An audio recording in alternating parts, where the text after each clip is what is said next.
नमस्कार, मैं जितेंद्र चतुर्वेदी। मतांतर में आप लोगों का स्वागत है। महाराष्ट्र की राजनीति में भूकंप आ गया है। अच्छा, भूकंप की जो वजह आप जान रहे हैं, असल में बात उससे आगे जा चुकी है। भूकंप की वजह यह है, और उस भूकंप के झटके कहां कहां तक लगने वाले हैं, हम लोग उस पर भी बात करेंगे। और जो वजह बहुत आगे तक जा चुकी है वो क्या है, उस पर भी चर्चा करेंगे। लेकिन पहले उन झटकों पर, जो जहां जहां उन झटकों का असर होने वाला है, उस पर बात कर लेते हैं।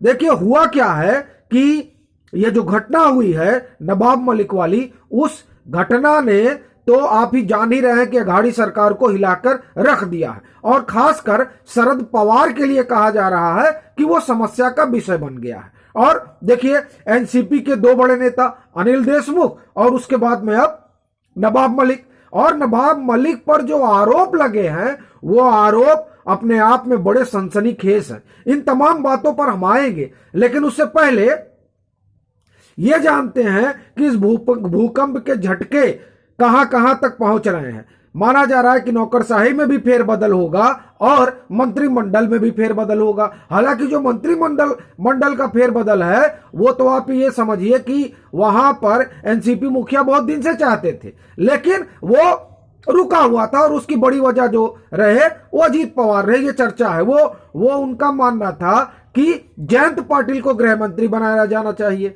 लेकिन अजीत पवार तब तक सहमत नहीं थे। लेकिन अब कहा जा रहा है कि परिस्थितियां बदल गई हैं, तो हो सकता है गृह मंत्री भी बदले। ये एक बात। दूसरा, ये जो नौकरशाही वाली बात है, तो उसमें एक बड़ी चीज ये हुई है कि साहब सीआरपीएफ का मूवमेंट होता है और किसी को पता ही नहीं चलता है कि सीआरपीएफ पहुंच गई। तो इस चीज को लेकर कहा जा रहा है कि एनसीपी प्रमुख नाराज हैं कि ऐसे ही सब सो रहे थे और सोते रहे और किसी को पता भी नहीं चला।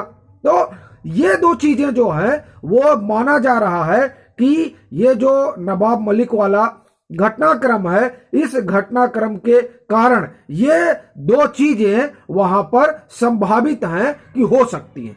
अब हम लोग आते हैं नवाब मलिक पर। देखिए, नवाब मलिक पर जो आरोप लगा है वो आरोप बहुत गंभीर है। मैं पहले उस आरोप पर आता हूं और फिर उसके और पीछे की जो कहानी है उस पर हम लोग आते हैं।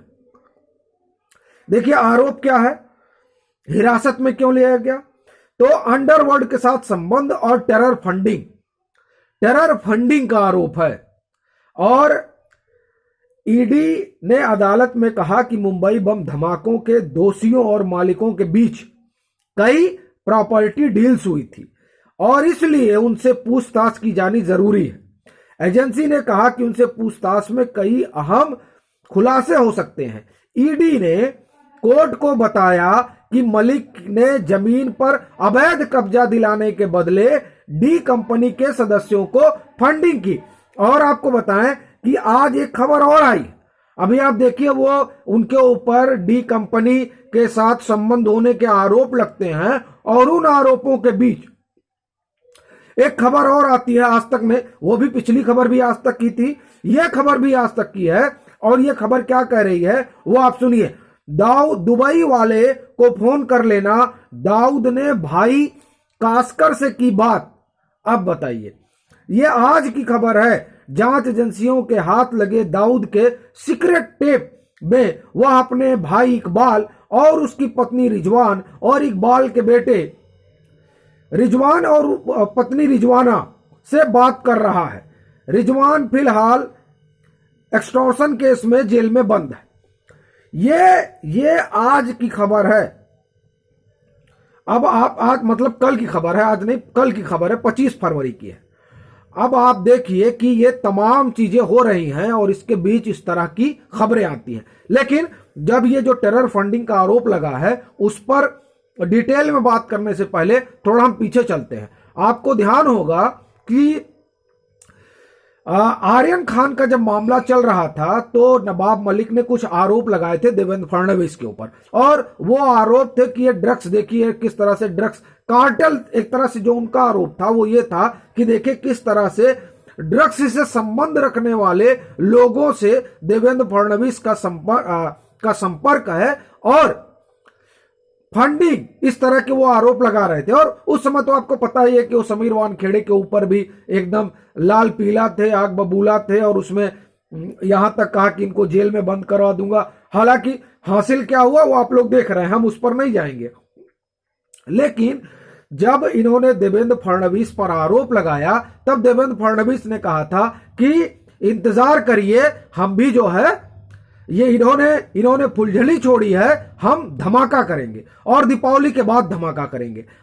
तब आपको ध्यान होगा कि पूरी मीडिया ये इंतजार कर रही थी कि कब पत्रकार परिषद बुलाएंगे देवेंद्र फडणवीस और वो धमाका करेंगे। उन्होंने बुलाया और वो धमाका किया। उस धमाके में उन्होंने कहा कि हसीना पारेकर जो डी कंपनी मतलब दाऊद की बहन है और एक तरह से अब जीवित नहीं है, उनके जो फ्रंट मैन है उनको उनकी जमीन खरीदी, कब्जा दिलवाई और पैसा इधर उधर गया। तमाम आरोप जो है जमीन खरीद फरोख्त के देवेंद्र फडणवीस ने लगाए थे। और अभी जो मैंने आपको सुनाया उसमें भी यही कहा जा रहा है कि ये जो आरोप हैं ये बड़े गंभीर आरोप हैं, क्योंकि जिन लोगों से जमीन खरीदने की बात हो रही है वो लोग 1993 बम धमाके के आरोपी नहीं, दोषी हैं। ये बड़ी चीज है।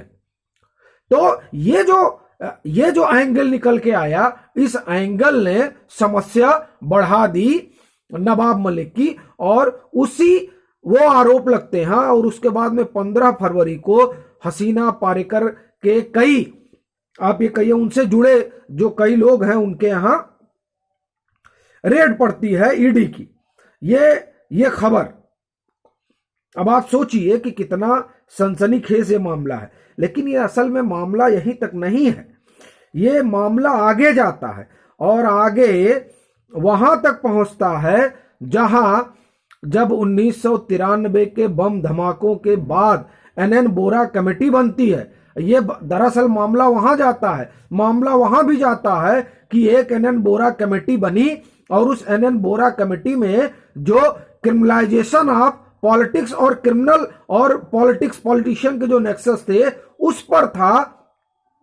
उसके जो चंद पन्ने हैं, जो चंद पन्ने मतलब रिपोर्ट तो पब्लिक में है नहीं, लेकिन एक तरह से कहिए कि जो उसकी समरी उमरी है वो 10-11 पेज जो है वो सोशल मीडिया पर है, मौजूद है, पब्लिक डोमेन पर मौजूद है। उसमें जो बातें कही जा रही हैं वो बातें बड़ी सनसनीखेज हैं। और फिर जो आप ये देखिए कि जिस तरीके से हरीश साल्वे जब अर्णव गोस्वामी के साथ इंटरव्यू उनका होता है और फिर उसमें वो कहते हैं कि एनएन बोरा कमेटी की रिपोर्ट में मुख्यमंत्री का नाम है। अब वो मुख्यमंत्री कौन है, ये तमाम चीजें हैं। और फिर आपको ये भी पता होगा कि पीवी नरसिम्हा राव ने जो अभी किताब आई है एसडी देवेगौड़ा की, उस किताब में इस बात की चर्चा है कि कुछ बड़े नेताओं की सीक्रेट फाइल बनवाई थी पीवी नरसिम्हा राव ने, जिसमें शरद पवार भी हैं और जिसमें मुलायम सिंह यादव भी हैं। ऐसे कई तमाम नेता हैं जिनकी उन्होंने सीक्रेट फाइल बनवाई थी। तो दरअसल उस सीक्रेट फाइल में क्या है, और उसको कहा जाता है वो एटम बम फाइल है। मतलब वो फाइल खुलेगी तो बड़ा भारी विस्फोट होगा, जैसा एटम बम की तरह विस्फोट होता है। तो जाहिर तौर पर जब अलग अलग नेताओं की सीक्रेट फाइल बनी तो उसमें से कुछ जो है वो एनएन बोरा कमेटी से भी संदर्भ उठाया गया होगा। तो क्या ये जो पूरी जांच पड़ताल चल रही है या आगे चलेगी, क्योंकि ये डर बहुत है, उसमें क्या इन रिपोर्टों का रेफरेंस लिया जाएगा, इन रिपोर्टों में क्या क्या है, ये तमाम चीजें हैं जो बातें हैं उन्होंने समस्या बढ़ाई है। और इसीलिए महाराष्ट्र की राजनीति में एक तरह से भूकंप आया हुआ है, क्योंकि ये जो आरोप है ये बहुत गंभीर आरोप है टेरर फंडिंग का। और लगता किस पर है, नवाब मलिक पर। नवाब मलिक को माना जाता है कि वो जो है वो एनसीपी प्रमुख के करीबी हैं।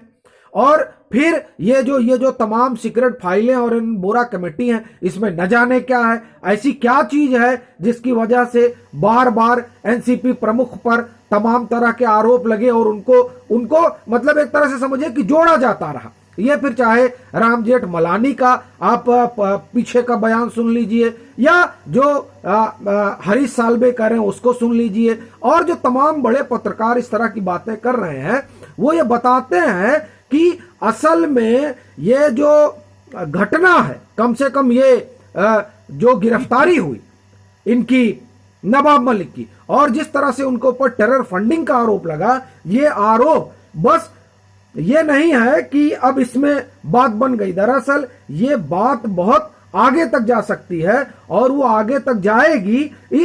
इस बात से शिवसेना भी वाकिफ है। आप देखिए तमाम प्रदर्शन हुए, लेकिन उन प्रदर्शनों में उस तरह का उत्साह शिवसेना की तरफ से नहीं दिखाई दिया।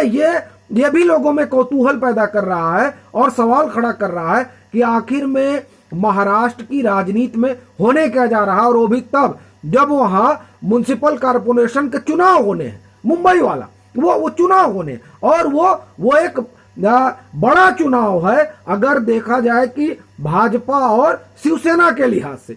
ऐसी स्थिति में वो लोग जिनके ऊपर इस तरह के आरोप लगे हुए हैं, उनके साथ खड़े रहने का क्या खामियाजा बतौर राजनीतिक दल शिवसेना को भुगतना पड़ेगा या भुगतना पड़ सकता है, वो एक सवाल है। सवाल ये भी है कि उसका एनसीपी को कितना नुकसान होगा, और सवाल ये भी है कि ये जो जांच चल रही है, ये जांच कहां तक जाएगी और उसकी जद में कौन कौन आएंगे। ये तमाम चीजें हैं जिसकी वजह से महाराष्ट्र की सियासत में आप ये समझिए कि भूचाल आया हुआ है। अब इस भूचाल की जद में सिर्फ नौकरशाही या मंत्रिमंडल का फेरबदल आएगा, या वो लोग भी आएंगे जिनको माना जा रहा है कि जो पीछे घटनाएं हुई, फिर वो चाहे 93 वाला मामला हो या और कुछ, उनमें भी किसी न किसी तरीके से किसी न किसी का हाथ रहा, तो क्या वो जिनका हाथ रहा उन तक भी ईडी और एनआईए का हाथ पहुंचेगा, ये एक सवाल है। लेकिन इसमें कोई दो राय नहीं है कि वहां की सियासत में आप ये समझिए कि नवाब मलिक की गिरफ्तारी ने एक अलग करवट ली है, और उस करवट के अब क्या परिणाम होंगे ये देखने वाली बात होगी। अभी के लिए फिलहाल इतना ही। अगर आप मतांतर से नहीं जुड़े हैं तो जुड़िए, वीडियो को लाइक कीजिए, शेयर कीजिए और अपने सुझाव जरूर साझा कीजिए।